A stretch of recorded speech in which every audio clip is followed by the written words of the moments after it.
ಕನ್ನಡ ಮಣ್ಣನು ಮರಿಬೇಡ ಓ ಅಭಿಮಾನಿ, ಓ ಅಭಿಮಾನಿ. ಈ ಮಣ್ಣಿನ ಹೆಣ್ಣನು ಜರಿಬೇಡ ಓ ಅಭಿಮಾನಿ, ಓ ಅಭಿಮಾನಿ.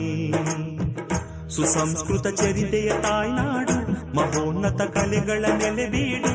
ಕೆಡಿಸದಿರು ಈ ಹೆಸರ, ಈ ಹೆಸರ.